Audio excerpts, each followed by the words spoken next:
De nieuwe spoedeiskunde help van ziekenhuis MCL in Ljouwert het net 1, maar 2 ingangen.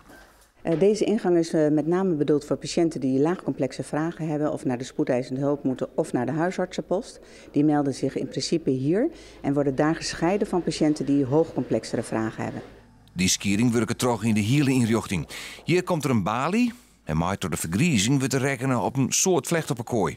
Aan de rechterkant ziet u de grootte van de wachtkamer waarin veel patiënten kunnen zitten, zowel voor de spoedeisende hulp als eventueel straks voor de huisartsenpost. En hier linksachter ziet u met de blauwe achtergrond, dat is een speciale kinderwachtkamer. Zodat ook die kleintjes een beetje ruimte krijgen, eigen space, om hier te kunnen wachten totdat ze de dokter zien. De behandelkamers binnen onpast op de zwaar die de meesten nedig binnen. Dit is een behandelkamer waarin je eigenlijk een vraag hebt, bijvoorbeeld met een gebroken enkel of een zere vinger, een bloedneus, noem het maar op. Dat is echt een kleine behandelkamer. Er staat ook in principe geen brancard in. Er is waarschijnlijk gewoon een behandelstoel, zodat je ook niet gelijk zo heel erg ziek voelt. En daar word je behandeld aan de klachten die je hebt op dat moment.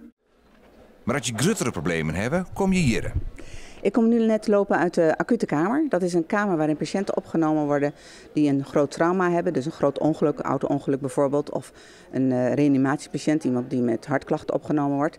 En deze kamer is substantieel groter dan alle andere kamers. Het is echt de grootste kamer omdat er veel artsen bij moeten en veel verpleegkundigen. Maar ook veel mensen van bijvoorbeeld een röntgenafdeling die erbij moeten zijn om op een goede manier de foto's te kunnen nemen. En hier zul je neer een patiënt zien komen. Het is een kamer die tussen de acute kamers ingebouwd is. En dat is bedoeld om artsassistenten de gelegenheid te geven om te leren van wat er op de acute kamers gebeurt.